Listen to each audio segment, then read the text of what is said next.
Well, for those of us who enjoy quality sports entertainment, we probably had no idea the ESPYs took place last night. But for the few of us who are fans of Shane Gillis, we knew it was happening. And I gotta tell you, he did not disappoint, delivering a 9.5 minute opening monologue that was resonant of Ricky Gervais's 2020 Golden Globe slam of famous celebrities. Shane Gillis took no mercy at all to anyone in the stands. From being able to poke fun at Sugar Ray Leonard for aging at least 10 more years before Logan Paul uh, delivers a slam down on him, to Bill Belichick reading books to his 24-year-old girlfriend and at the same time calling all of our wives fat, ugly dog wives. It's funny. And then all the way to at the end of paying tribute to Norm Macdonald's 98 appearance on the ESPYs, which got him canceled because he made an O.J. Simpson joke. It was all wonderful. And it was refreshing to be able to hear a comedian who was unapologetic in being able to deliver slam after slam in every direction. Hell, he even attacked Donald Trump. And as a Trump supporter, it was hilarious. I loved it. I thought it was great. But probably the funniest joke or jokes that he made came at the expense of, you guessed it, the WNBA. From talking about Caitlin Clark, her post-career at Waffle House fistfighting black women, to the New York Liberty visiting the White House. The best joke came from when he introduced who he called four-time WNBA All-Star Brittany Hicks, and the crowd erupted until Shane Gillis delivered that she doesn't play the WNBA. She's just my friend's wife, and none of you know the WNBA. This was fantastic. I absolutely love this joke. I thought it was great, and especially since it came at the expense of ESPN, who has spent oodles of dollars invested into pushing this terrible drug on people. It was great. And that's my point. Okay? For all of you who like to go out there and pretend that the WNBA is a sport or it's something that we should cater to or something that we need to pretend to promulgate as something that's actually serious, it's not. And you know why? Because it's not even serious to you.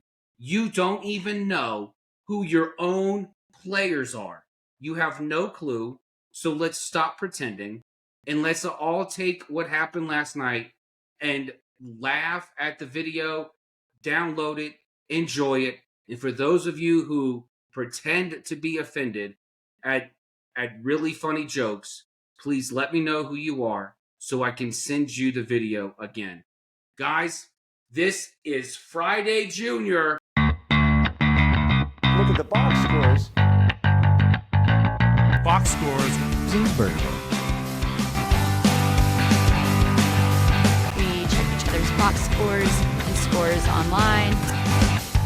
Baseball. Box scores. So football, baseball, basketball, soccer, hockey. Box scores and bourbon. Hey, that was fun. Yes.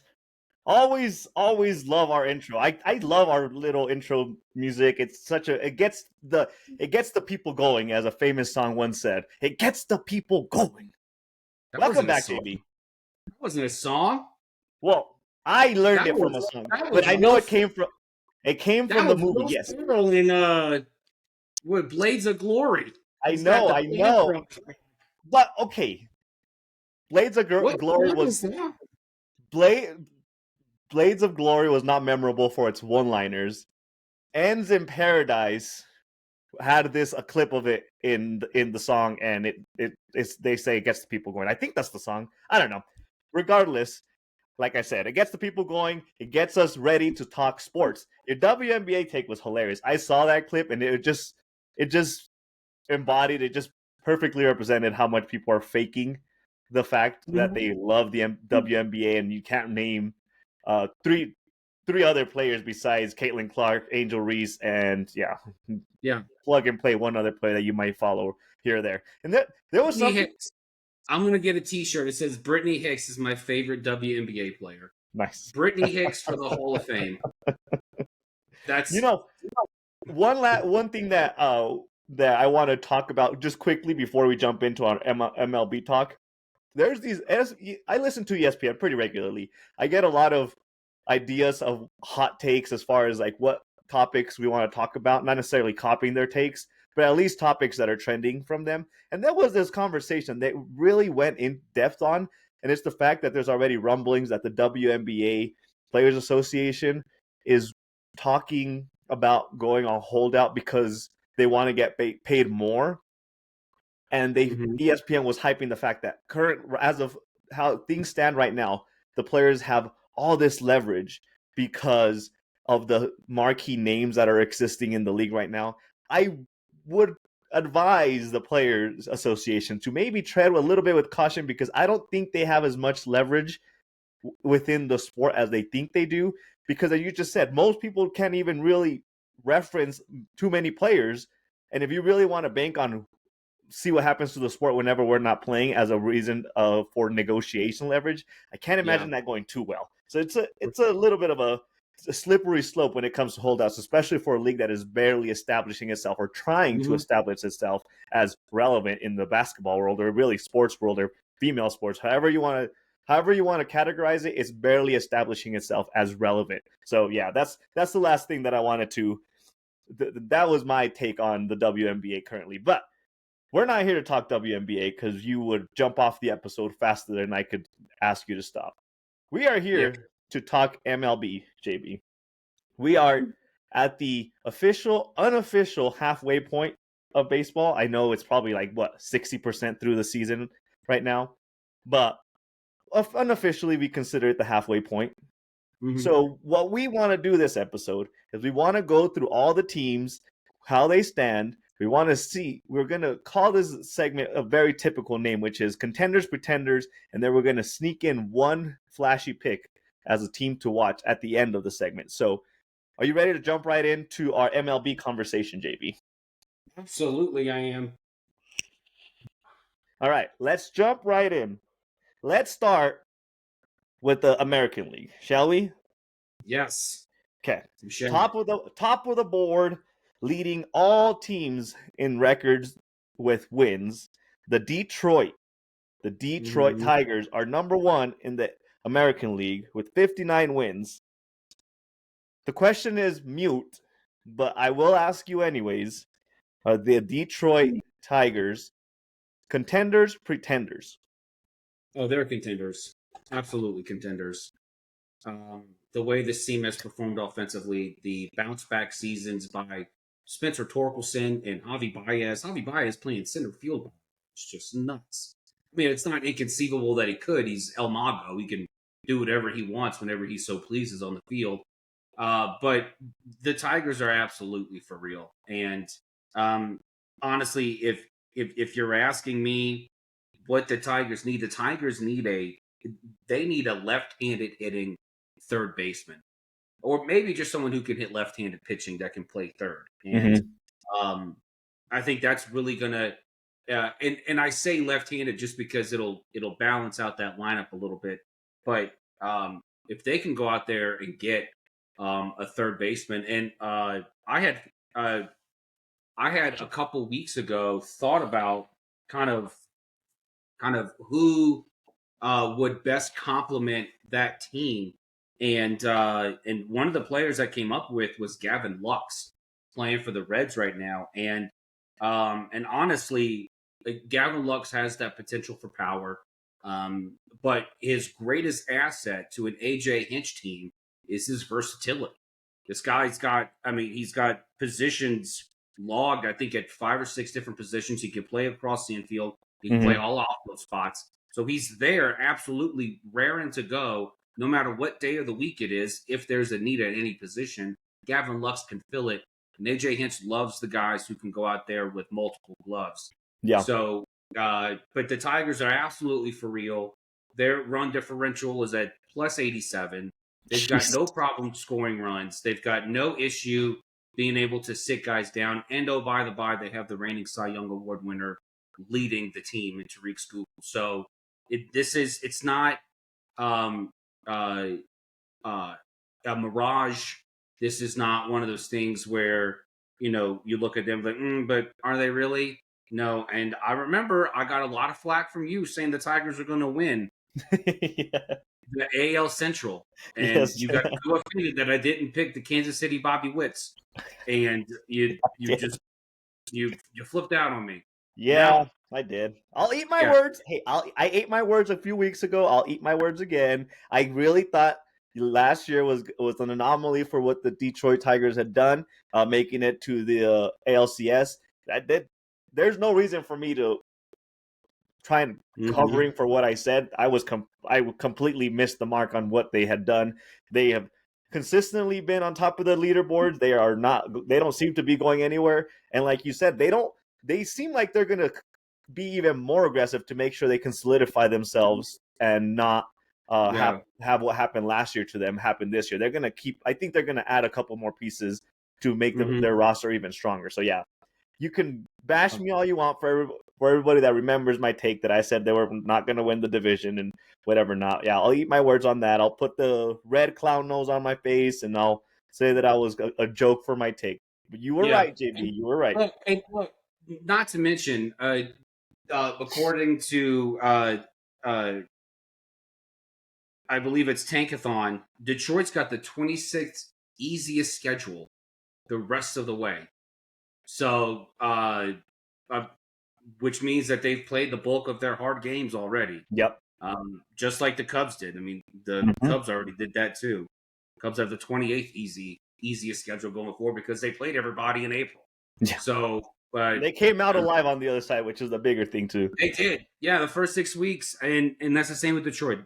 Detroit survived their hard parts of the schedule, and now what's interesting about being able to come past the trade deadline that's coming up here in 2 weeks, when you get past the trade deadline and you already have an easy strength of schedule, it will presumably become easier because those really bad teams will have gotten weaker because they traded all of their good parts to the contenders, and hopefully to your team.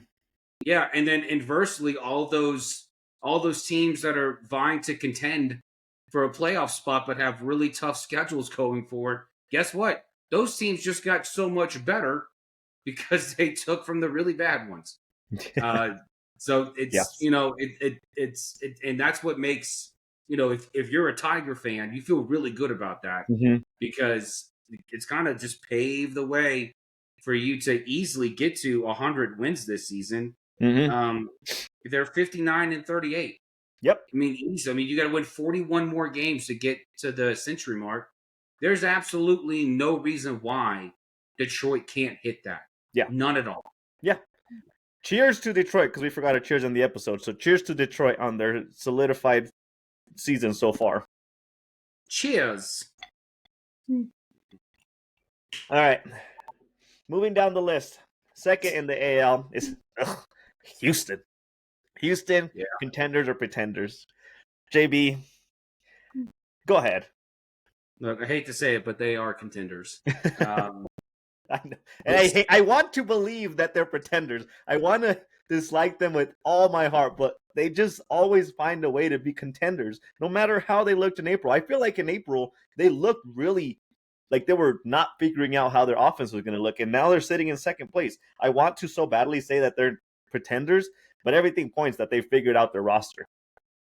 Yeah, no, and it really comes down to when you got Framber Valdez and you got 2025 Cy Young candidate Hunter Brown anchoring the front of that rotation. I mean, yeah, and you got Josh Hader just pitching out of his mind.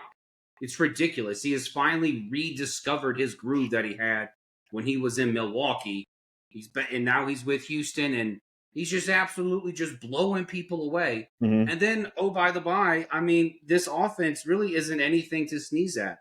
You got two players hitting above 300 right now. You got outfielder Jake Myers and you got shortstop Jeremy Pena.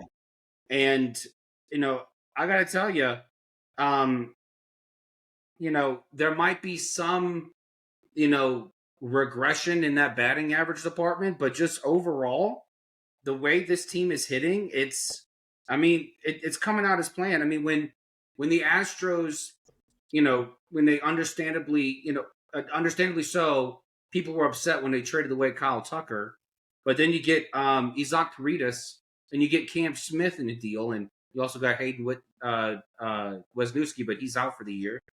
But Isaac Paredes is he is outperforming what he would have done in Chicago. He's already got 19 jacks, and that's because his swing caters to Houston's ballpark. And so, and then of course Cam Smith just came out of nowhere, and he started slow, and then but he's picked up the pace.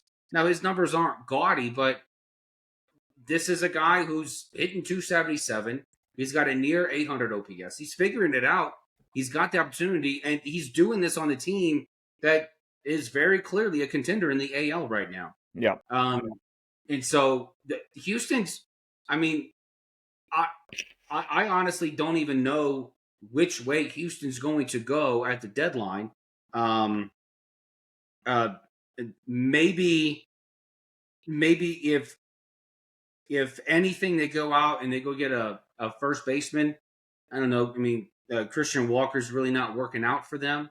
So maybe they go out and, get somebody to complement him. Mm-hmm. But they can go out and get a third starter as well. Just overall, this team is, absolutely just firing on all cylinders right now. And unfortunately, this is a team that we're going to have to keep an eye on again. But Houston is back, and I hate to have to say it, but yeah, they seem like they've established themselves as, especially in that division. That division seems like it's easily winnable for them at this point. They shouldn't struggle to get a stronghold on that division. Yeah. Let's move on. I feel like the next team we have to do a 2-for-1 because they're kind of tied at the hip. We have Toronto leading the division and the Yankees right behind them. So let's talk about both Toronto and the Yankees. Are they contender?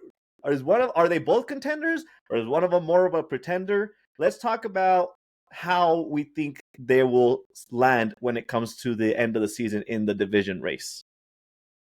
Yeah. Look, I love what the Blue Jays have done.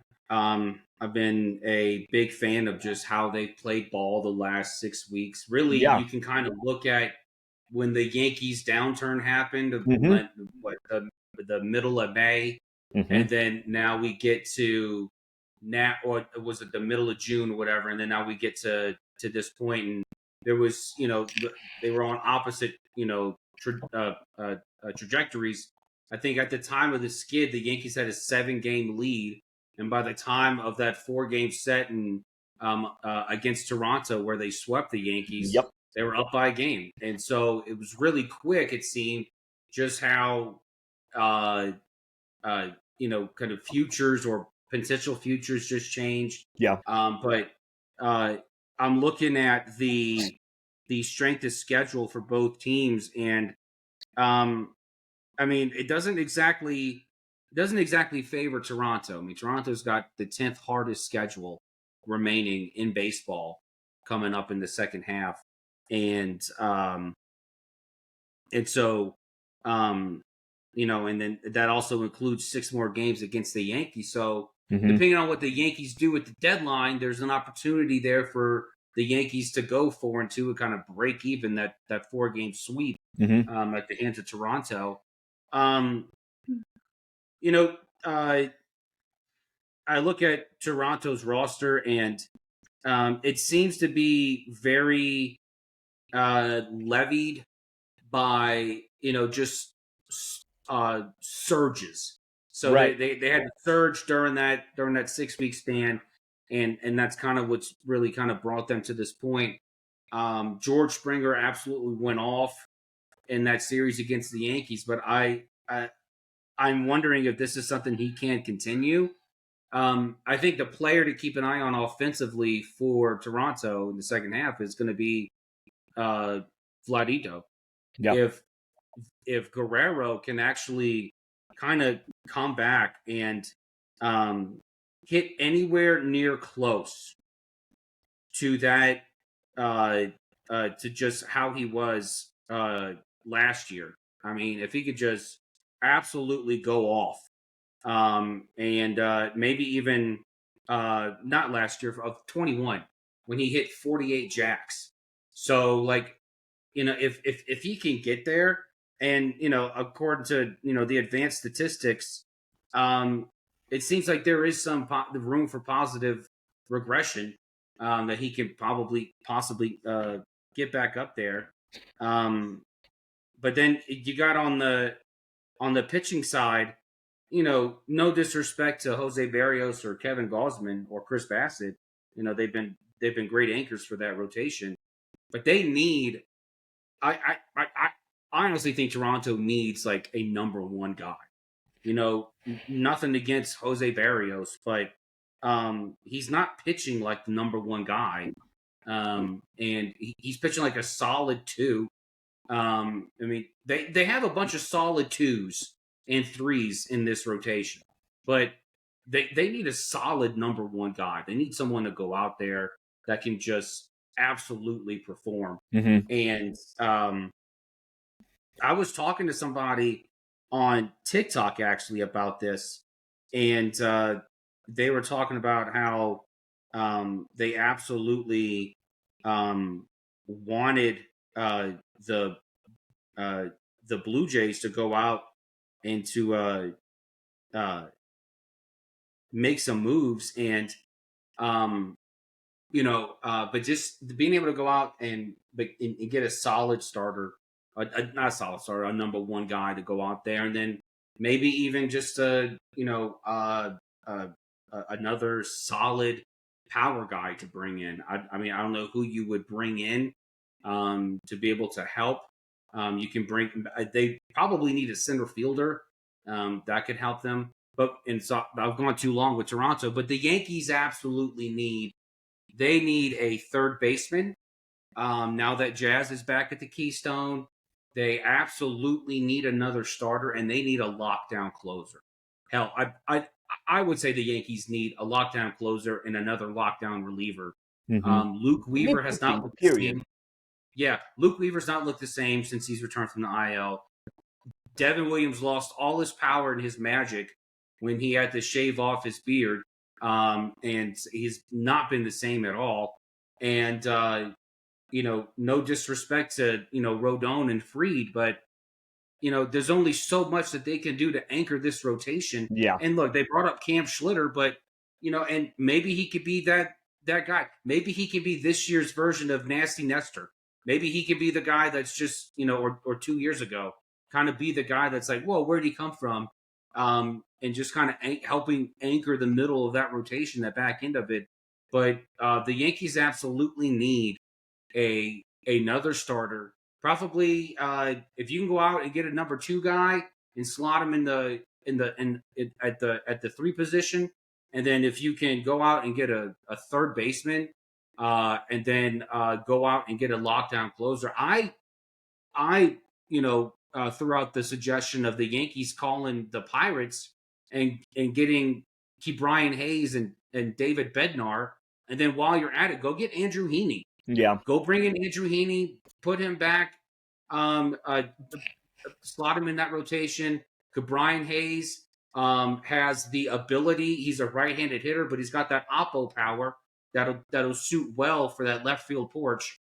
And then David Bednar, look, it seems like he's back to just mowing down guys at the back end of that Pirate bullpen. So if you were to ask me today about who I think is going to overcome who's going to win this division, I would probably say the Yankees. Mm-hmm. And only because the Yankees offense as a whole seems to be more explosive, much more deadly. Right. And just the rotation, even with Fried and Rodon, they are, they're better pitchers than Barrios, Gausman, and Bassett. Yeah. So if all things being equal, it just stayed the same, I would say the Yankees. But Yeah. it will be interesting to see what happens at the trade deadline. I think the one thing that concerns me with the Blue Jays and how they're operating right now is their run differential. They're at a plus 17 run differential. 17, yeah. Yeah, which if it wasn't, first off, just looking at their runs scored, they're at 440, and if it wasn't for Houston having a not explosive offense at 418, they would be at the bottom of the one of the teams that are at the bottom of the barrel that are in the playoff hunt as far as runs scored.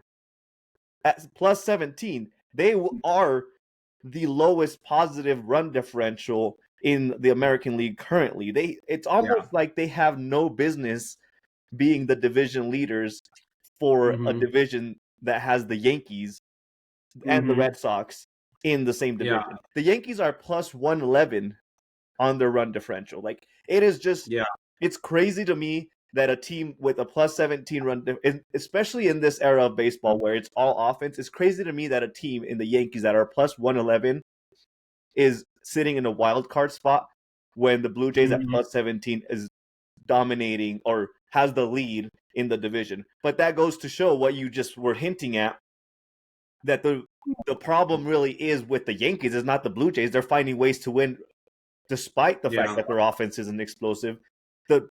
The onus falls on the Yankees to figure out how to have a better defensive presence because their offense is obviously like amazing. Whenever their bats are whenever they're seeing the ball right, their bats are on fire. Like there's no question about that. They can put runs up very, very easily, very fast. Yeah. Which would be the thing that would concern me when we get down the stretch going into really September is are the Blue Jays, especially if the Yankees make some moves, are the Blue Jays going to be able to keep that pace or rely on their defense that much to keep that division lead, especially with the fact that they have to play the Yankees. If the Yankees find their bat, because they during their stretch of their losing streak, their little skid, their bats kind of fell asleep or however you want to call it. They struggled on offense a bit. But if the Yankees figure out their batting again, maybe the All-Star break helps them a little bit. If the Yankees figure out their batting again, the Blue Jays aren't going to be able to hold them off for too much longer. They only have a 2-game lead. Excuse me.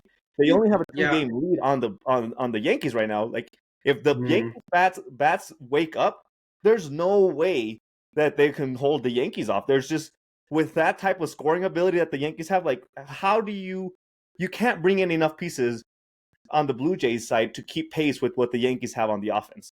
But at the same time, we're talking about all these moves that the Yankees can make to bring in pieces.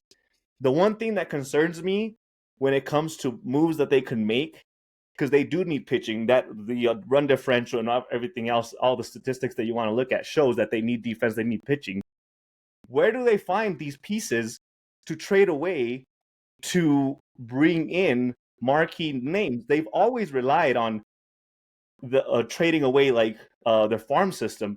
I would dare say that the Yankees farm system is not in a good shape to have like solid players that they can use as pieces to move to bring in players, and they're depleting their farm system for like a win now, figure out the farm system future later.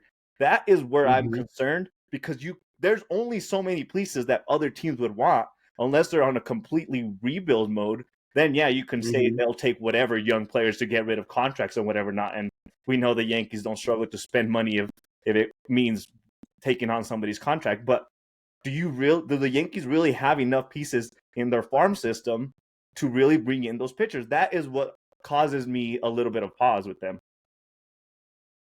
I think so the Yankees farm system isn't that deep, and you got who's the number? Is that Spencer Jones right there? That's waiting at the top of their farm system. I'm looking it up right now. I think it's Spencer Jones.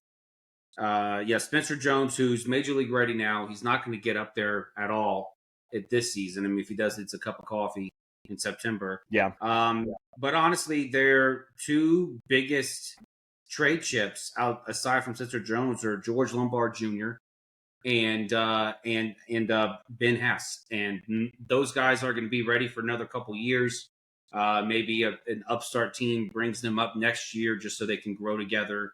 But what the advantage the Yankees have historically is that they're able to take in money. They're able to eat a bad contract if it means that they give less in return. And so, I had floated the idea of, maybe they call Atlanta and see what Atlanta's interest is in the Yankees taking the rest of whatever's left of Austin Riley's 10-year, $212 million contract, bringing him in to play third, and then also taking on the remainder of Raisel Iglesias' contract, the closer for Atlanta. He's a free agent this year. But then what are the chances that they can just go say, okay, we'll give you George Lombard and we'll give you, I don't know, let's say, a lower level pitcher. And so to be able, and we'll take on all of Riley's contract. You pay nothing. And which, if they did that, that would make some sense because Lombard's an infielder. Well, you already have Jazz Chisholm. You have Anthony Volpe. And if you have Riley, you got second through third set for several years. Yeah. And so, but you're still eating that contract. But I think that's what's really going to play into the Yankees' hands here. And I think Brian Cashman's going to have to get pretty creative with this. He's going to have to find these teams who have really productive players offensively and defensively at one position, especially at third base, and say, hey, we'll take on this guy for you. Now, we've been talking about the Yankees and the Blue Jays, but I don't want to be, just kind of, absent-minded of the Red Sox here. Yeah. Okay. They're next on the list. The Red Sox absolutely have a really good shot at winning the AL East this year, and the only thing in their way is they have the third toughest remaining schedule in all of baseball. The third. And just like I said at the top of this segment, you're going to have teams that are getting better, and those teams that are getting better are going to have to play the other contenders who, depending on what they do or don't do at the deadline, they're going to have to face them. That's, they're going to have to face that music. But out of all three teams, out of the Toronto, New York, and Boston has, when you look at their expected win-loss, Boston has played the closest to what they should be. Meaning they are the least streaky team right now. And maybe that could be a mirage based on their 10-game win streak, and then having gone 16-9 since they traded Devers. But I mean, this might be one of those destiny years for Boston where they just go on a run and they're just like, oh, where the hell? And this seemingly always happens. Boston just goes on a run, and it's like, where did they come from? And then, oh look, they won the division. So I would really watch out for Boston here. If you asked me, I told you I think the Yankees could overtake Toronto, but talking about the Red Sox, I think I think Toronto finishes third in this division.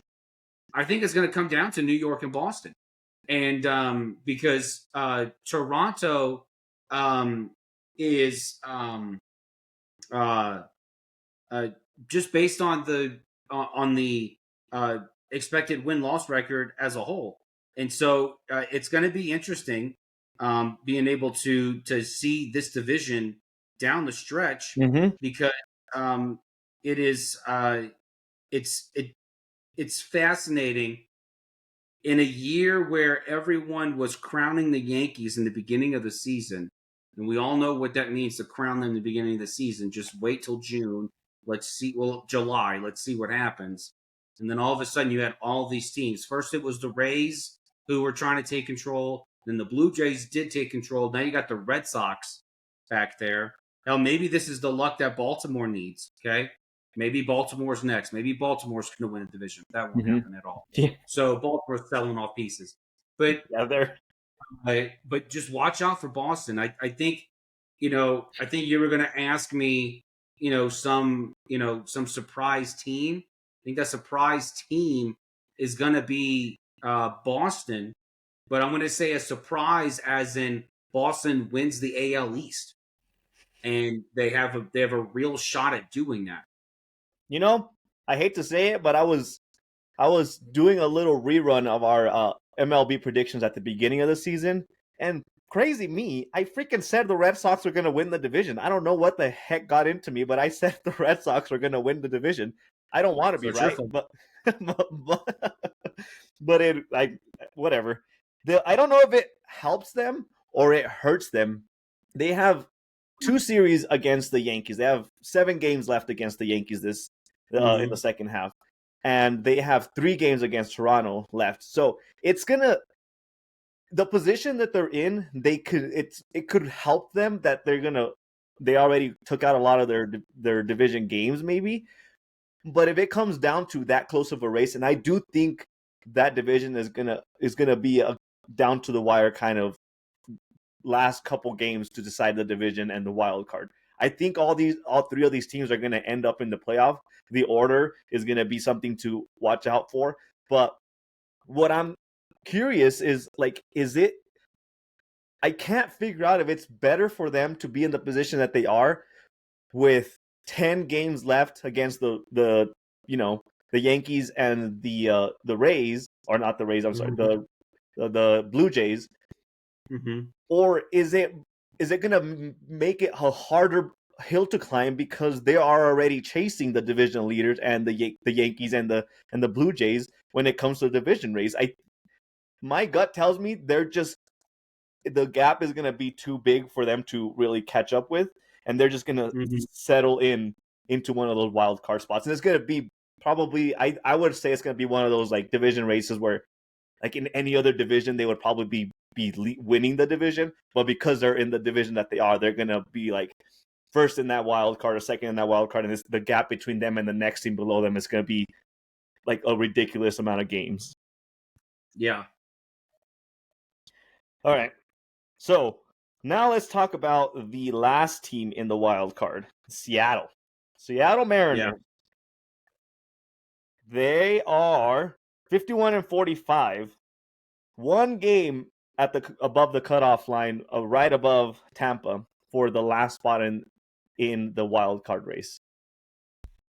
You tell me, JB, are they for reals? I thought they were going to be more legitimate going into this season, but now I'm not too sure that they're even going to be able to hold on to that spot, considering how close the teams are that are chasing that last spot on the wild card. Yeah. The most frustrating part about Seattle is that, just when you thought that this was the year they had it figured out offensively, they just don't. They don't. Especially from the key guys. I mean, look, as much as I would love Seattle to do something here, and as great as Raleigh, North Carolina has been for the Seattle Mariners, this team is going to take off or stunt based on whatever J-Rod does.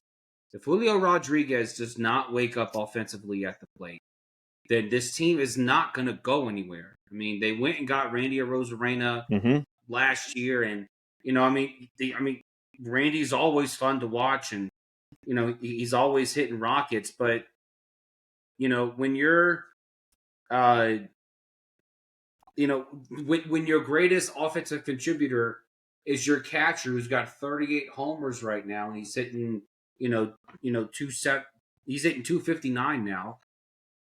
That's not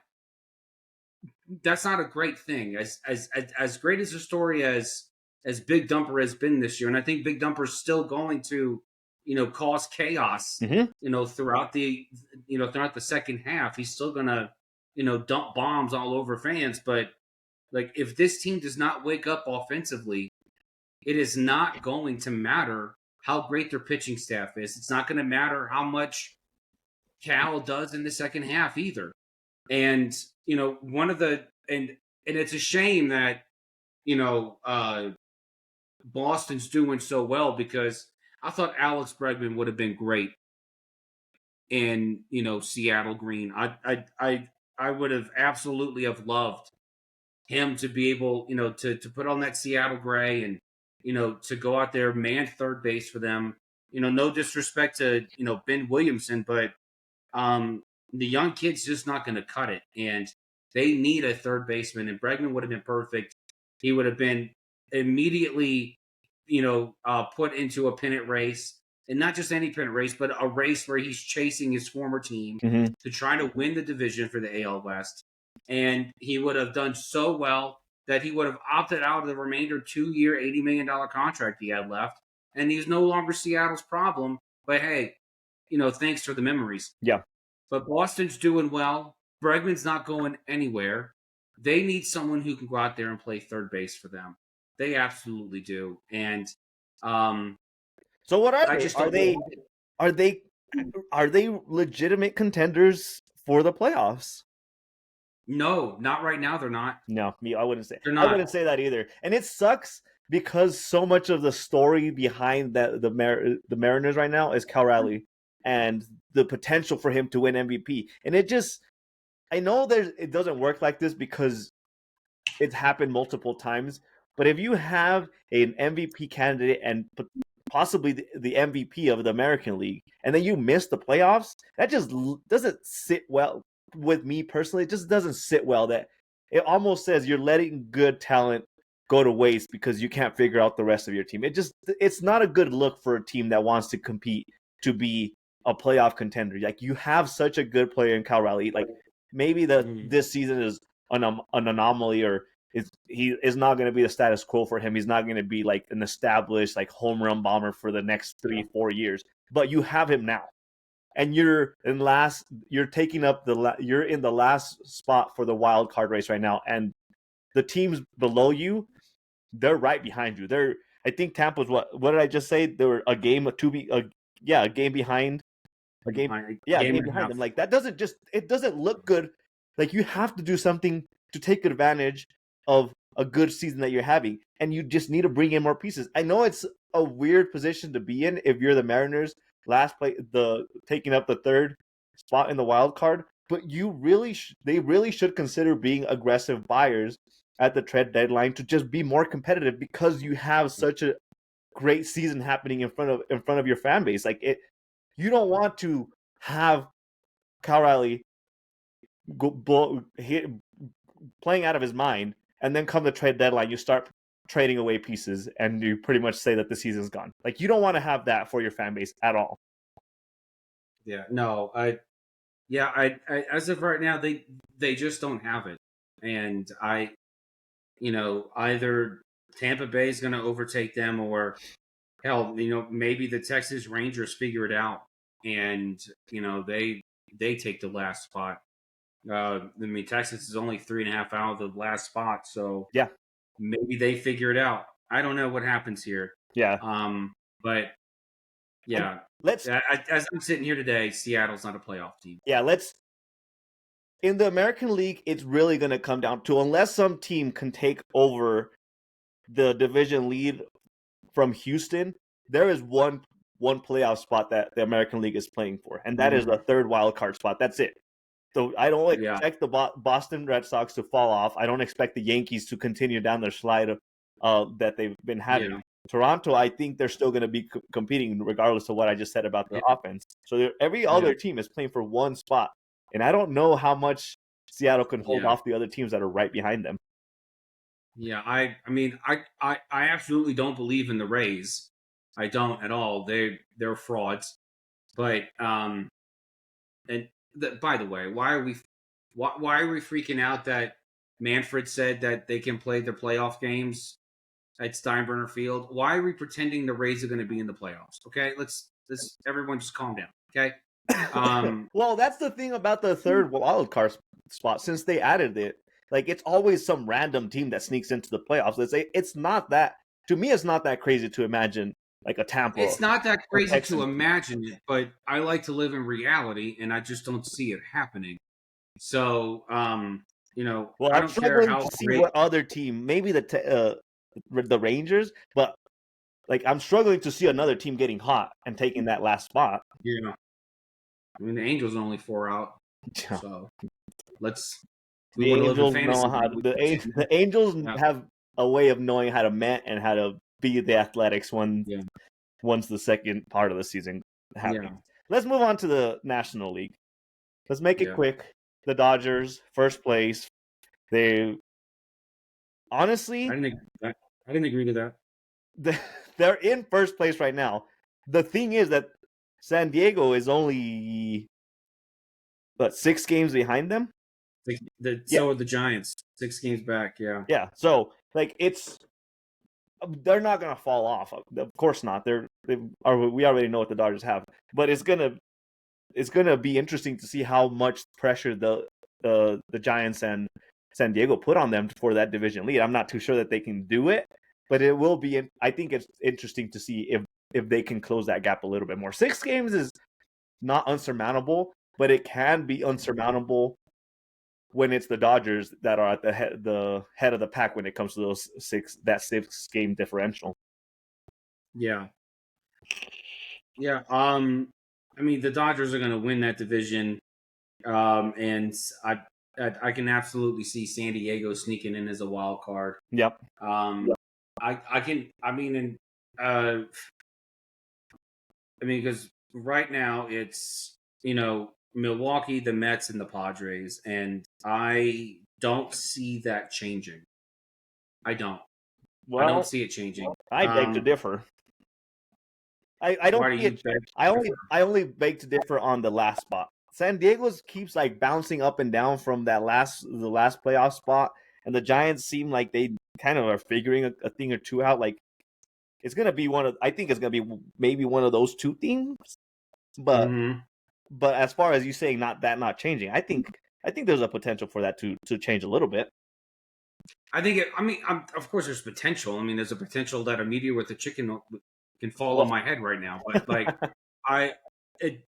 the probability of it seems low to me, and I think the only thing that could change the position of the current 3 wild cards is that the Brewers face the 5th toughest schedule in the second half. Mm-hmm. The 5th toughest.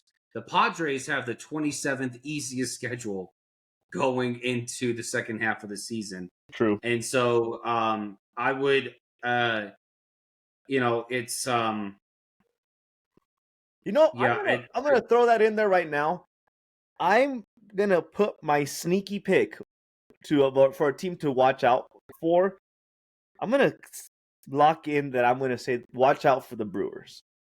After how I saw them play the Dodgers, I don't even know how long ago this was. 2 weeks ago, I think last weekend, the week before. Last weekend. Yeah. It was the weekend before last. Yeah.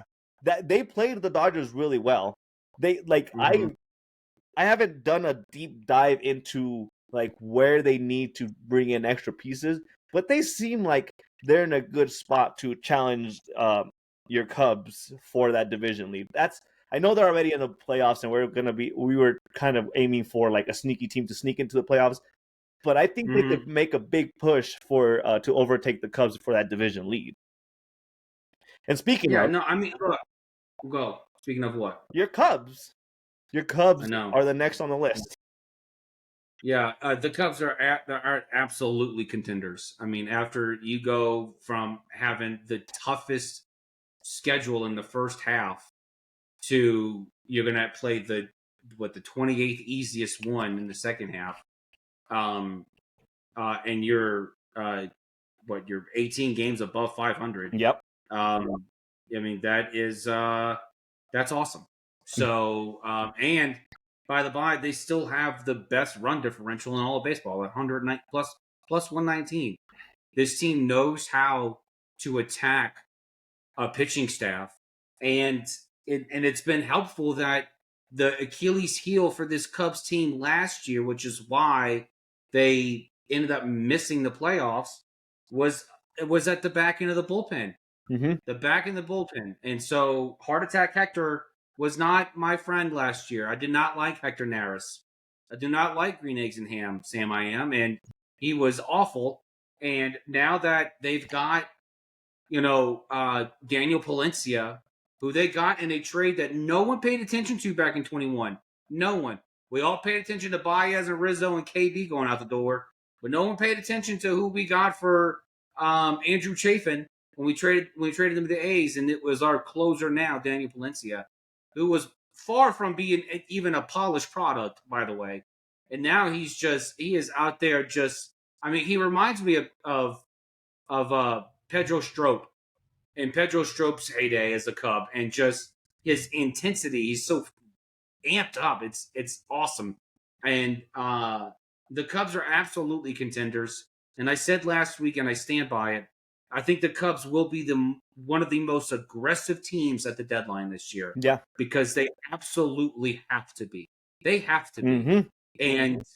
And now that the Brewers are breathing down their neck, God, I hate those guys so much. I have to say, like, you have a right to. They had a stronghold on that division for the last 4 or 5 years. Like, they just always, it's like they cruise to a division, really. I hate them so much. I think they're like 28-12 the last 40. Whoop-de-doo.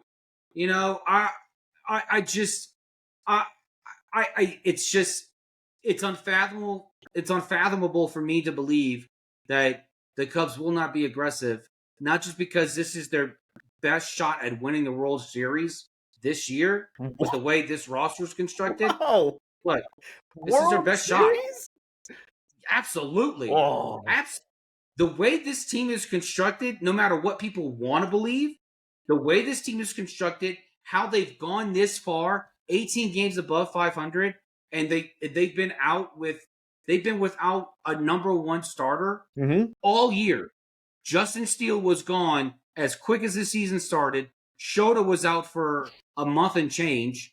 J-Mo, who was holding it down until he just imploded, he's out now too.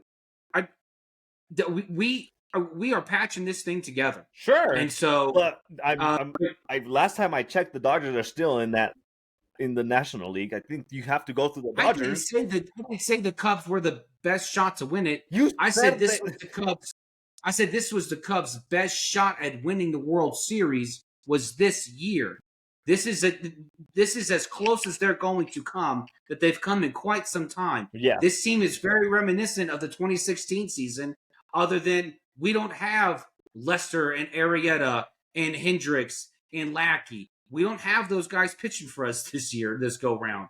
We have these guys right now, and we need a number one starter. We need a back end starter. We need a third baseman with pop, and then we need a lockdown back end reliever. We need those things. Sure, yeah. The Cubs I cannot foresee the Cubs not going all out for that. The only thing that I would say about your Cubs, and I do like what they've done this year, their moves, the way they're playing, their offense is, like you said, the best offense statistically in the entire MLB.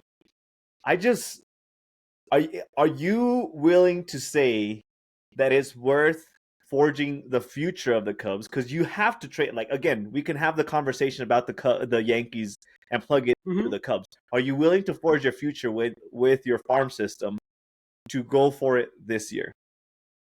Well, and that's the thing. The Cubs farm system's so deep. It's one of the deepest farm systems in all of baseball. And they're not going to, I mean, yeah, they're going to give up pieces that hurt. Yeah. But, but that's the cost of winning. Like, I'm not, and I got into a back and forth with a guy on TikTok about this, about, mortgaging the future for another half season of Kyle Tucker, just so he can walk. And I'm like, look, if you're going to prove to a guy that you are willing to go all in to win, then yeah, you absolutely go all in to win. And the Cubs they have the benefit of having a deep, deep farm system. Now, there are a few guys I wish that they would hold on to. I wish they would hold on. If they can hold on to Owen Casey, great, because he's insurance if Kyle Tucker does not come back. If they can hold on to Moises Ballesteros, awesome, do that. And if they can hold on to Jackson Wiggins, great. It's still going to hurt trading a lot of these prospects because, like I said, up to down. I mean, it's loaded at every single level of the minors. But the Cubs have a great way of drafting. Dan Kantrovitz has been awesome at drafting players. We've had great drafts since consistently great since 21. So I'm not concerned with the prospect level and the depth and the product of what these players can be. But there is going to be some pain. It's going to be painful. It's going to hurt. Well, that's my It is question. going Is to it hurt. worth the pain of seeing Yes. pieces go away? Yes, it is, because not only are the Cubs not just going to go get players to supplement the 2025 roster, they are hell-bent on getting controllable guys beyond this season, guys that are going to help beyond this season. That was the whole mindset of getting Isaac Paredes last offseason, or last trade deadline, because they brought him in. They still had control. They're like, well, what about Matt Shaw? What about Cam Smith? I thought these guys were going to play third for us. And then what happens in that offseason, Paredes is packaged with Cam Smith, and we go get Kyle Tucker. Yep. So Jed Hoyer has been on this mission to not just go bring in rentals. He wants controllable guys. Is it going to cost something? Absolutely it is. But anything worth anything is going to cost you something. Well, sure. And look, as Cub fans, we've been conditioned for the past 4 years. Oh, we got a great farm system. Oh, it's awesome. Oh, it's real juicy. Ooh, we got some guys coming up. Okay, what about the roster now that's playing Major League Baseball, that's 18 games over 500, has the best run differential in the whole game, is 2 games behind the best record in baseball? Mm-hmm. What about this squad? What about this one right now that can actually bring us a trophy? Let's go supplement this one. And then if we're trading away prospects, okay, great. We'll bring in guys who we can keep, through beyond this year. And I think that's exactly what's going to happen. But it's going to cost us. It will cost the Cubs something. And by God, I hope it does. Because if it does not hurt us prospect-wise, we did not do enough at the deadline. We just didn't. I don't want to hear, we try to get Edward Cabrera. We try to go get Joe Ryan. We try to get Joe Duran. We try to get all these guys. But you know what? I think Charlie Morton is going to do great things in our rotation. No, I don't need a number 4 starter coming in on the Cubs. We got 4 starters. We got number 4 starters all across the board. We don't need another one. We need a number 1 starter, and that's going to cost us. It's going to hurt. And if I don't feel a physical pain from what we gave up to bring in who we're going to get, if my pain level does not equal my elation level, we did it wrong. Okay. We did it wrong. Okay. That's coming. If you can't tell, JB is a very passionate Cubs fan. I think everybody can tell at this point. You know what?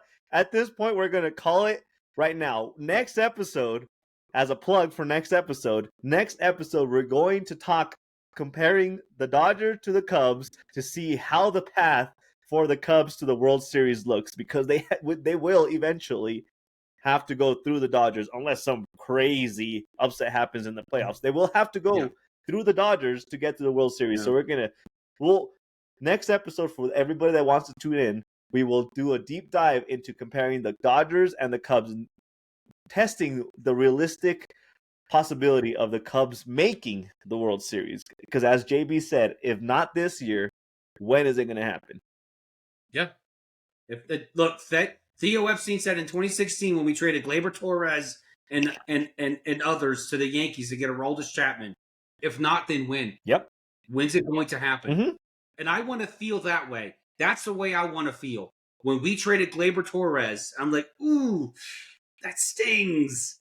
And when we got Aroldis Chapman, I was like, okay, he is arguably the best closer in baseball right now. He's awesome. So he could absolutely help us right now. That's how I want to feel. All right. We'll check your feelings August 1st after the trade deadline too. We'll have to do a follow-up check-in on. Will know my feelings July 31st. I'm throwing up all over the internet. Okay?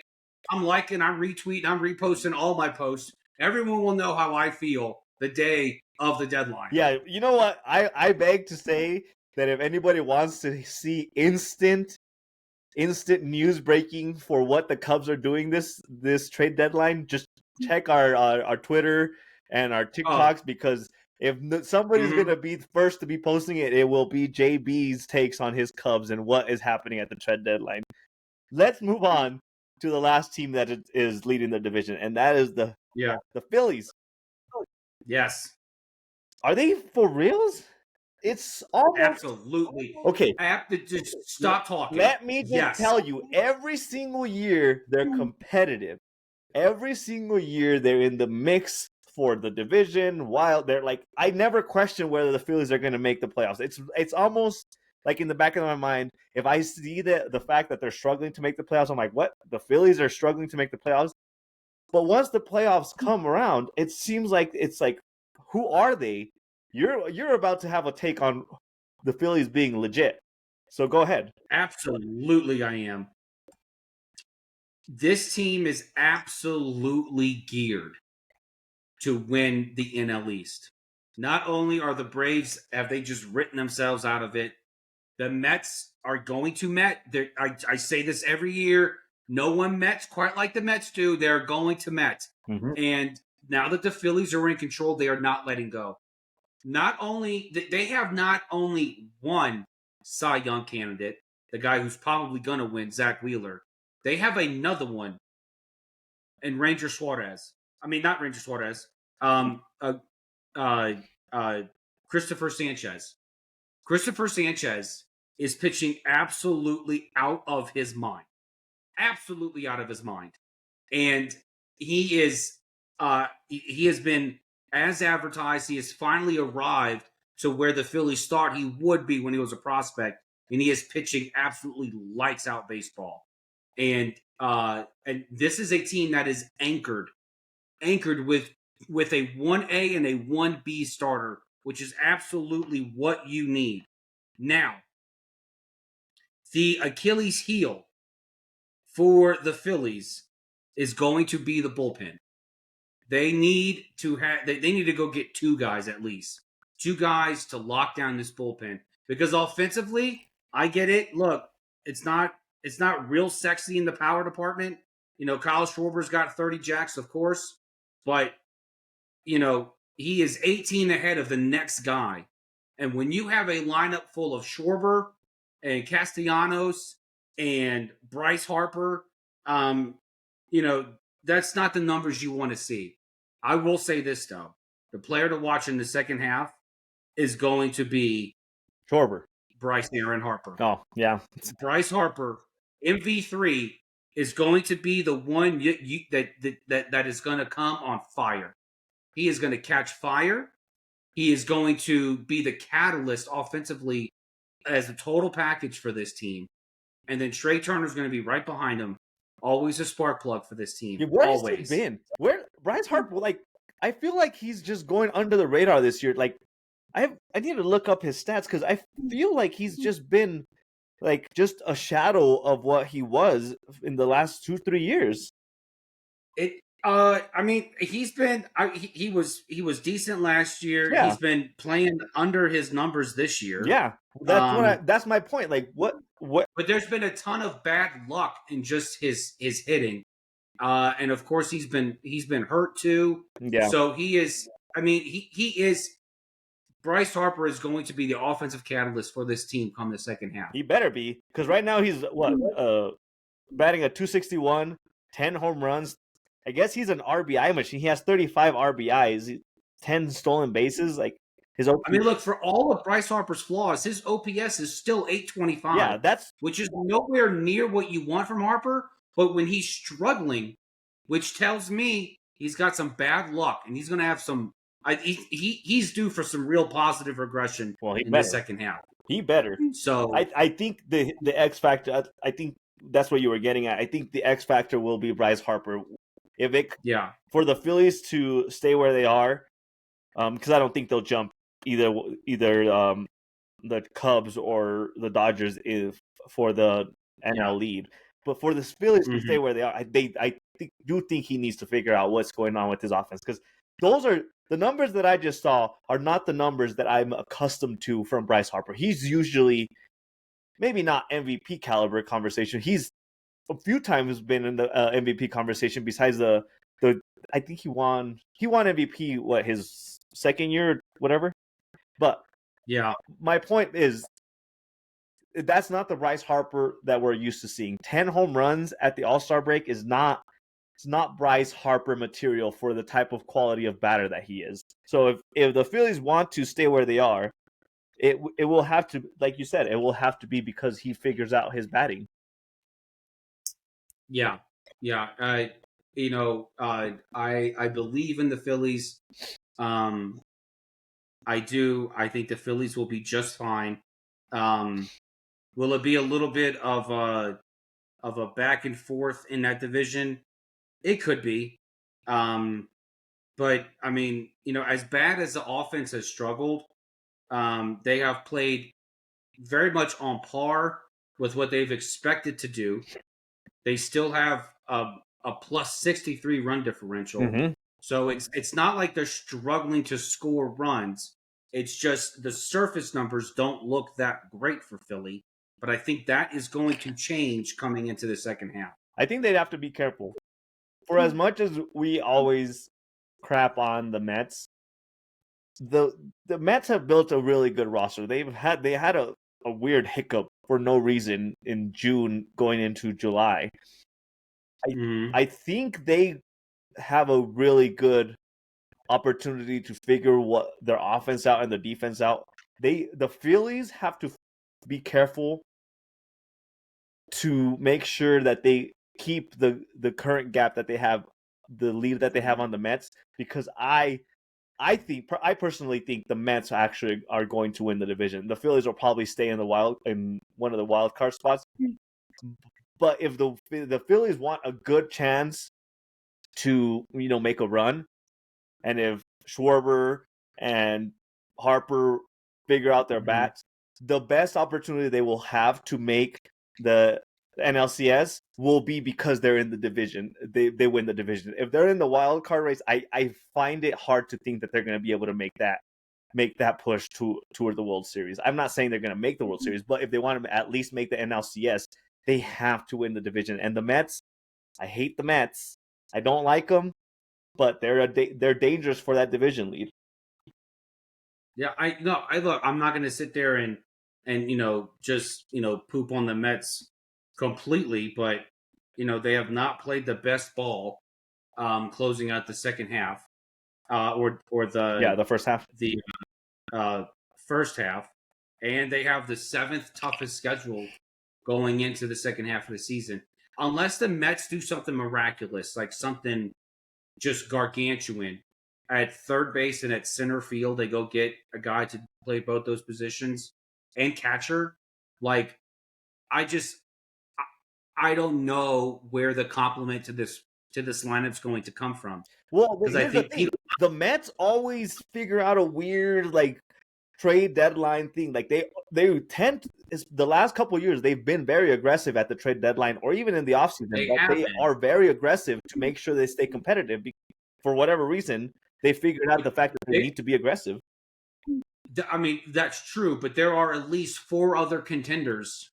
You have what? Well, not contenders, but guys, the teams vying. You have Seattle, you have the Yankees, you have the Tigers, you have the Cubs, even the Brewers. They're all out there looking for third basemen. Yeah. There's not that many third basemen that are available. Not that many. And so there's going to be a race to go get Eugenio Suarez. Yeah. Like, it's really, I mean, and then backup guys could be Gavin Lux if Cincinnati decides to sell. You got Brian Hayes that's out there, but he's mid offensively. So I'm not exactly sure what you're going to get other than a bad contract after this season. So the options are limited. They're very limited out there. But the Mets have been there. I think in the last 2 years, they're almost infamous for overpaying for players just to make sure they get them. And I think they would be willing to do that if they can get the blood in the water sense that they can latch onto that division. It wouldn't surprise me. I came up with the idea that maybe the Mets and the Indians get together again but this time they go get Jose Ramirez. You did. So it was quite the which pick on TikTok too. it really was. People did not like it. No. I don't know if people hate it more, Ramirez going to the Mets, or me just saying Indians all the time. I think the latter. I So- think people just are like, one of the top comments Yeah. was, "What's so hard about saying Guardians, JB?" I have to agree Yeah. with the top comment. Like, what's so There's hard? nothing hard about it. I just believe in right and wrong. So, but it call me crazy, but the Mets have some very, very good pitching prospects. And if Cleveland wants to really kind of build up that, just like I said on TikTok, I responded that if they want to build up that pitching cover that they have, I mean, they got Jonathan, they got Brandon Sproat sitting there. I mean, this is a team that the Mets have two like A quality pitching prospects sitting in the minors right now. And, I know the Mets are kicking themselves for having traded PCA, and then they try to get PCA back by trading Pete Alonso straight up to get him back. But Steve Cohen loves to spend money. Go bring in a high-priced third baseman who can anchor that third base. No one's anchored third base since Captain America left. Ever since David Wright retired, no one's anchored third base for the Mets. So, hey, and what better? Hey, look, Lindor and Ramirez can play together again on the same side of the infield. That'd be fun. So the thing with Cleveland, like I almost want to lean more towards the take that you're having right now, because like if you just look at where they're sitting right now, they're not going to catch the division. The what happened last year was, I guess at this point you can call it an anomaly. They're really not gonna make a push for the playoffs, in my opinion. Maybe I would have to say that if that's a potential for them to like dump some pieces and kind of reset their salary and just make sure that they can be competitive in the long run, I think it would be this year, because they're not really doing anything for the playoff push. Like just looking at what they have for their future schedule and where they're sitting right now, they're third in their division. Like it's just, I guess it makes sense a little bit. It almost, you want to be weary to dump off. I saw this take on, I think it was ESPN. Like some teams are very weary to dump players too fast. That's the one thing that I would be weary with the Guardians. Like, do you want to dump players too fast because you had an off year this year? Or do you want to hold on to them to make sure that you can possibly figure things out in the second half and kind of make that push? I'm not too sure that I see that happening for them this year. So I would venture to say the Mets might have a good opportunity to trade for those key pieces for their roster. yeah, well, if I'm the Mets, I'm holding on to my prospects unless I'm getting someone of Jose Ramirez caliber, because these guys are going to blow up. So, and lastly, well, I guess you never answered. Mets, contenders, legitimate contenders? yeah, they are. Okay. Yeah, and basically just based off the state of the NL, I don't really believe in the Giants. I definitely don't believe in the Cardinals. They can suck it. So let's tie that into the last wild card spot, which is currently occupied by the Padres. But the Giants are only half a game behind the last spot. Which of those teams would you say is a bigger contender, whether you believe in them or not? Which one has a better opportunity to be an actual contender and not get, swept in the wild card round? I just trust San Diego more. I do. And look, the biggest X factor in this second half run down the stretch is going to be, is Devers going to improve offensively? And is this team going to improve because Devers is on it? And then, what's going to happen with Verlander? Is Verlander going to turn it on? I mean, it hasn't all been his fault. No. It hasn't been at all. So, I mean, this offense is anemic. Yeah. And so, this is going to be a toss up to me. Like right now, I trust the Padres just a little bit more. I do. It seems like it's always gonna be for the foreseeable future. I'm gonna always say like the Dodgers are gonna win the division and the Padres are gonna be in one of those wild cards. It just seems like that's how that division is gonna play out for the near future. The Giants keep bringing in pieces. Devers is a really good example of them just bringing in pieces to kind of compete for that. But my question would be, do the Padres have enough to take on the Dodgers of their division to really get past that hump? I believe last year they pushed them to 7, right?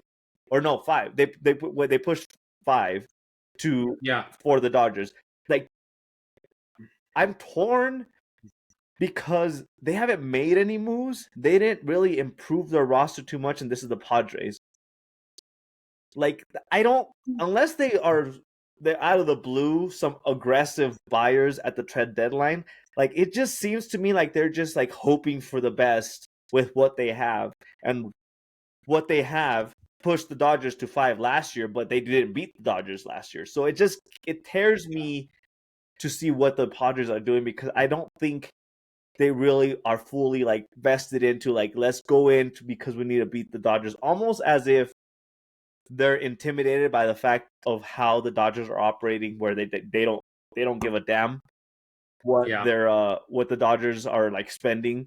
The Dodgers will spend as much as they want to continue to win rings, and the Padres almost seem like they're intimidated by that, because they don't necessarily they've never been that type of team to just like be really aggressive with their buying. And I just feel like they're just gonna settle into being, I hate to say it, but they're going to be like the baby brother of the Dodgers for the foreseeable futures, because they don't operate the same. And the Dodgers spent almost $1 billion in offseason to strengthen the World Series winning roster, and the Padres did just about nothing, and they're second place in the division right now.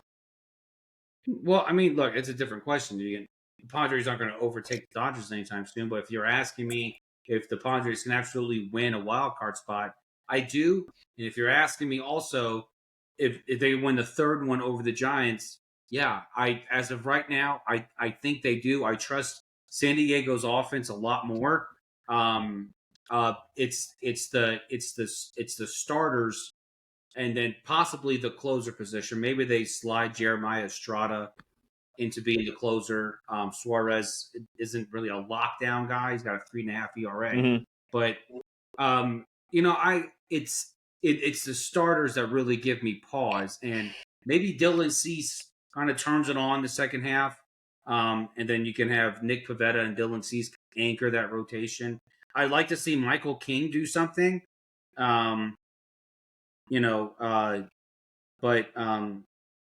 We'll see what happens there. But I mean, he may not even be back because they just moved him to the 60-day IL.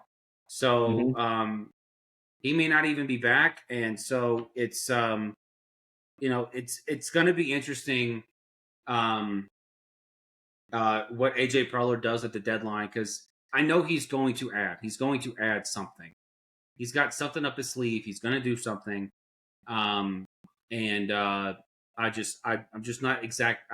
I know he's going to go in the pitching direction. I know that's going to happen. I just don't know who he's going to go get. I don't know. Yeah, we were talking about the X factor for the Phillies. Where's Tatis Jr.? Like, he has a .269 average, 16 home runs, 42 RBIs is pretty good, but his OPS is .17. Like, I thought the big hype behind him coming back to the Padres was supposed to be that he's like the big, the big money. Who are you talking about? Tatis Jr. for the Padres. Fernando Tatis? Yeah. What, like, he's not. He's playing well. He's playing well. 16 home runs is well for you? He's got 16 jacks and 21 bags at the deadline. I mean, it's not where you want to be, but if you look at, he's absolutely turned it on the last month. I mean, you can look at his overall slash line right now, but over the course of the last month, he's actually been one of their better hitters. I mean, he's got what? His OPS over the last month is higher than his season. And then his I mean, he's just like Bryce Harper. He's due for some positive Yeah, regression in the that was second my half. point. Like he has to be the X factor for them because I expected more out of him. Well, I mean, yeah, I mean it's easy to say that, and He's being paid as if he's supposed to be like the big bomber for the Padres. Like it's easy to say that because that's what the expectation is.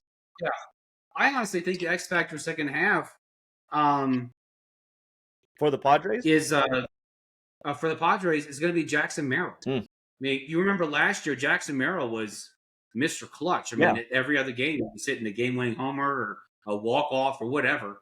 And so Jackson Merrill, I think, is going to be the key to this because Fernando Tatis is still one of the more athletic outfielders in baseball, but they moved him out of center for Jackson Merrill. And so I'd like to see what Jackson Merrill's going to do in the second half. And, in the words of Joe Madden to Dexter Fowler, you go, we go. I think if Jackson Merrill goes, the Padres go. So I thought it was more like as Tatis goes, the Padres goes, but maybe I just have a different expectation for that roster. Tatis is going to be fine. I mean, he's going to be fine, but I think the X factor here is going to be Jackson Merrill. Is he going to perform to the same level? Maybe not the same hype, but the same level as he did last season. Because he was really the driving force behind the Padres nailing a playoff spot. Sure. It was him. And so I think if AJ Preller leaves the offense alone, lets them cook, lets Machado, Tatis, Gavin Sheets, Bogarts, let them cook. But really, I mean, they need to go out and get a starter, especially since Michael King's probably not coming back this year. Yeah. So are they somewhat contenders? I think so. I mean, I see them winning a wild card slot. I do. Okay. I really do. Okay. Yeah. Well, I think we've hit all our teams. I think that wraps up our contenders, pretenders, and surprise picker tenders. I couldn't find a word that rhymed with contenders and pretenders. Chicken tenders. and our chicken tenders. But as we are in the nitty-gritty of the MLB season, I once again, JB, have my 5 storylines for you. Okay. Impromptu storylines from the Major League season. Okay. And I want to get your takes on them. We have 5 this week. I'm going to leave these to 30 seconds apiece. All right. Sure. Okay. All right. Hit me with the first one. Number 1, the Home Run Derby happened on Monday. First off, ask me to schedule your Home Run Derby next time you need to have scheduling conflicts. But Kyle O'Reilly won the Home Run Derby. The question for the storyline is, should this impact the quality of votes towards his MVP push this year? No, absolutely not. It should never play into the quality of the vote. Nothing about the All-Star Game festivities or the game itself should ever play into a player winning the MVP of the league. It was fun to watch. It was kind of BS that they had to do a StatCast measurement to knock out Brent Rooker in the first round just to have him advance. I get it. You want your home run king in the first half of the season to continue on. I understand, but that was BS. But no, absolutely not. None of this should be weighed in the MVP vote. I don't know. I feel like it should carry a little bit of weight that a catcher won the home run derby, but we can dive into that later. Okay. Number 2 storyline. We're going to stick to the home run derby, okay? Jazz Chisholm complete the best or worst choke episode ever in the home run derby. He hit a miraculous 3 home runs in the home run derby first round. But my question ties in Acuna Jr. Mm-hmm. So Chisholm choked and Acuna backed out 24 hours before the home run derby happened, but he still played the All-Star game. should the MLB consider changing the requirements and the expectations and the guidelines for who plays in the home run derby? Because I was watching the home run derby, and when I saw what Chisholm was doing, I'm like, really? This is what you signed up for? 3 home runs? Like, this is not home run derby quality baseball. Should they change their expectations or their requirements for how they... Should they be more strict about who they let into the home run derby is my question for you. No, look, long gone are the days where you have Sweegan, Griffey, and surrounded by a bunch of steroids takers. Okay, we're not. This isn't going to be like a Josh Hamilton, Sammy Sosa, Canseco type home run derby anymore. Okay, it's just not going to be. This is going to be guys who just want to go out there and have fun. And I got to tell you, I still enjoyed this home run derby. I truly did. It was one of the ones that I've enjoyed the most in quite some time. There should be no restrictions as to who you want to have in the home run derby. Honestly, look, I wouldn't mind having a home run derby that featured just pitchers. They can't hit anymore. Let's have the pitchers come out there and see if they can just yak some bombs. But no, you don't need to change the format. You don't need to change. Well, you need to change the format. The first format thing you need to change is bring back Chris Berman. I want to hear back. That's all I want to hear. I don't want to hear what Statcast has to say. I want to hear Chris Berman sound like a coked up chicken. That's what I want to hear. And then, but no, you don't need to have like a standard set. Should I think it was be fine. locked in? The follow-up. Should, like, the Cunha thing, I was not happy. That was BS. No. That was BS to me. Like, you backed out 24 hours before, but you're still good for the All-Star game? I didn't like it. I would have loved to have seen Acuna swinging the home run derby, but it's a skills competition. I don't care. I honestly could care less if they back out. Does it suck? Yeah, it sucks. Whatever. But it's a skills competition. It's fun to watch guys hit bombs, and they all did, except with the exception of Jazz Chisholm. They all hit bombs. So but in the words of Jazz Chisholm, I still make more money than you. So just leave it as is and just bring back Chris Berman. That's it. Okay. Moving on to storyline number 3. We're still on the All-Star break story. Okay. The All-Star game went into extra innings, and I had to educate myself on the extra innings rules because I was like, why the hell are we having a home run derby in extra innings? JB? Yeah. Do you like the extra innings format for the All-Star game, and also the automatic pitching challenge happened during the All-Star game? Did you like how it settled in with the players? Yes and yes. Okay. Yeah, I very much enjoy the home run off in extras in the All-Star game. Absolutely do not bring it into the regular season. Do not do it. Don't even think about it. I was it's thinking trash. about it. It is only for the exhibition. That's it. That's all. Because the exhibition means nothing. The games mean something. Do not bring nothing to end a game that means something. Okay? Do not do it. I would dare say. Yeah. Go ahead. Finish. Yeah. And the ABS, I'm fine with. It's cool. I mean, look, we still got humans out there. So it's not like we got, robots. We got the Japanese robot running down the hill like Dabo Sweeney, just behind home plate. It's fine. I think they went 4 for 4 on challenges. I think that was the if that wasn't the lock in, like, we need to have this in the regular season, like, I don't know what is. Like, the pitcher knew, like, I think it was great for baseball.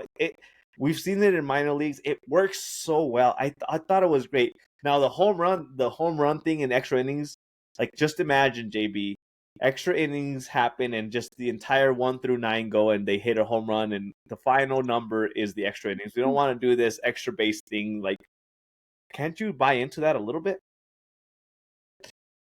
Wait, for the All-Star game? No, just regular season. No, I'm not buying into it. No, it took me long enough to buy the free runner. Okay, yeah, that's my point. You hate the free runner. Might as well just have a home run. I don't hate it anymore because it adds to the intensity of the moment. I get it. Okay, but I'm just like, Do not bring it into the regular season. All right. Next topic. All right. You hinted at this topic a little bit. I was a little hurt that you hinted at this, but it's still a storyline. With the Tampa Bay Rays still in contention for the last wild card spot, how do you feel about the fact that a stadium that holds 10,000 people could potentially be hosting October baseball in the playoffs? I don't have a problem with it. I don't. Because at least this time the stadium can be filled. Remember that sham of a 2020 World Series we had when no one was allowed to watch? Well, So and they were in a brand new stadium and it was empty. So look, this is fine and it's fun.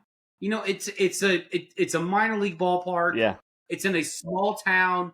You know, it brings some mysticism, some magic to it. It's fine. Look, the dimensions aren't that different. Does it seat lesser people? Yeah, it does.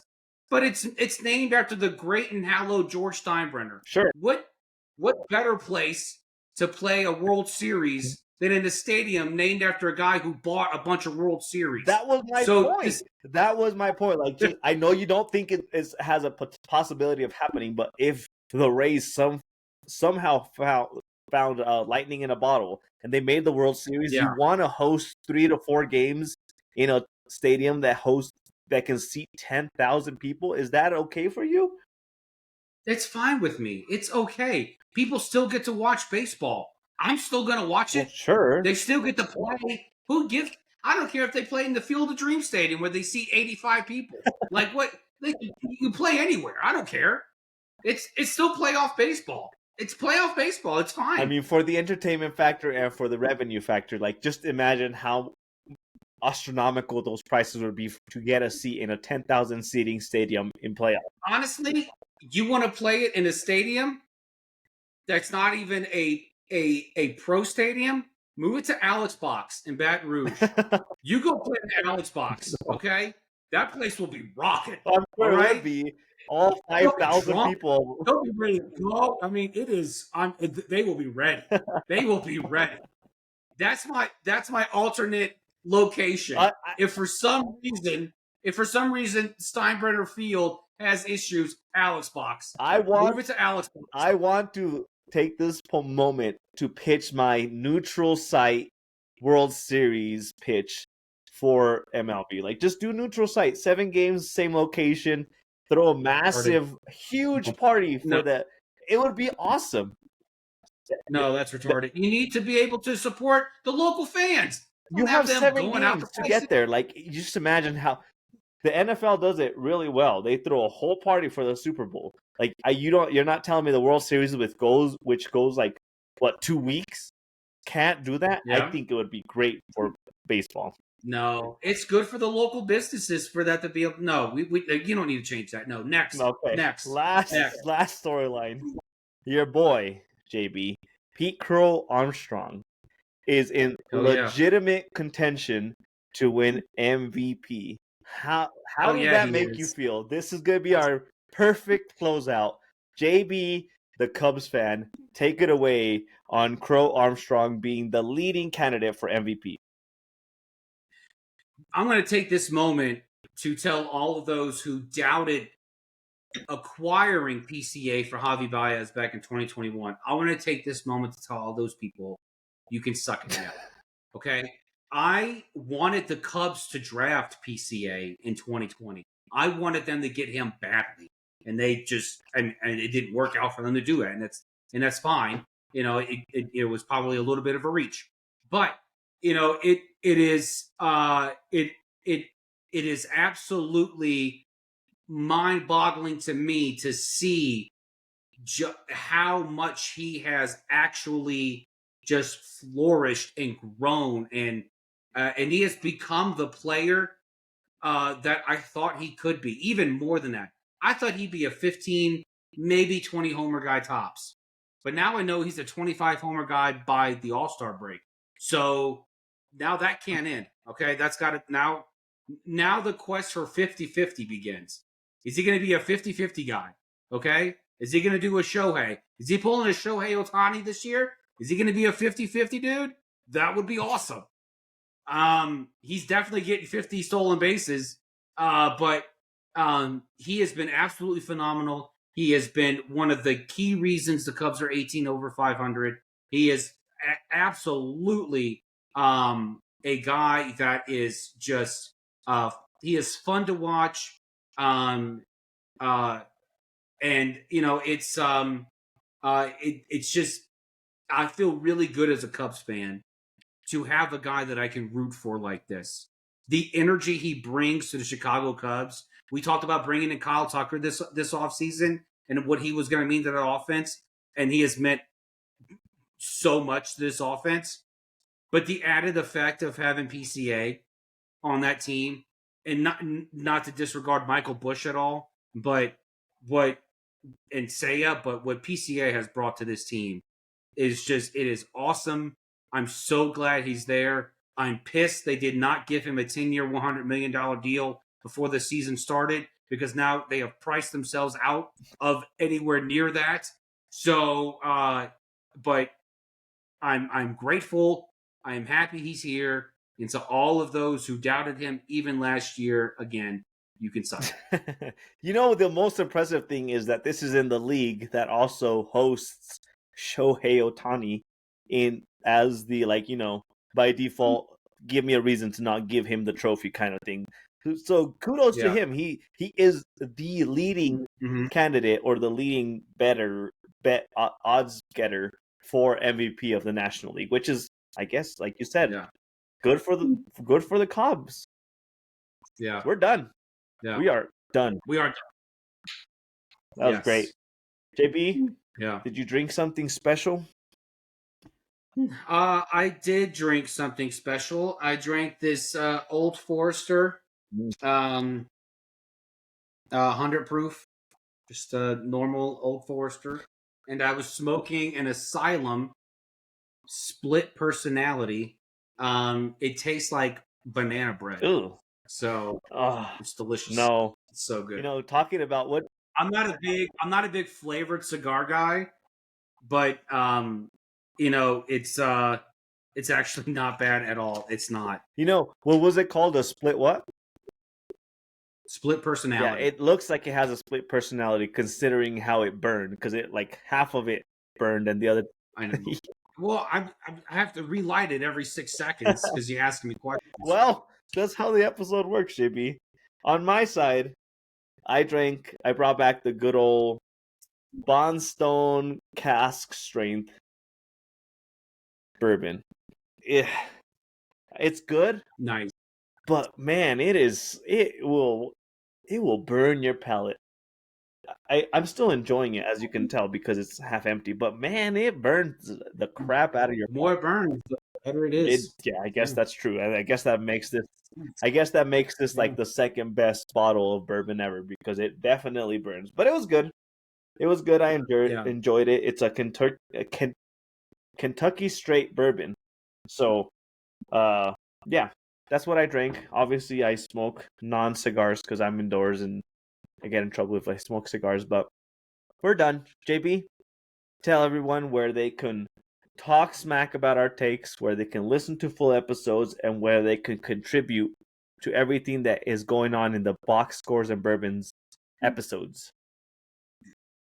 Full episodes, Box Scores and Bourbon, audio and video on YouTube, Spotify, Apple, Amazon. Like, comment, follow, and then additional content at BSB Sports 24 on TikTok, X, and Instagram. Like, follow, retweet, bookmark, comment, all that stuff. And once again, thank you for listening, and stay thirsty. Cheers, everyone.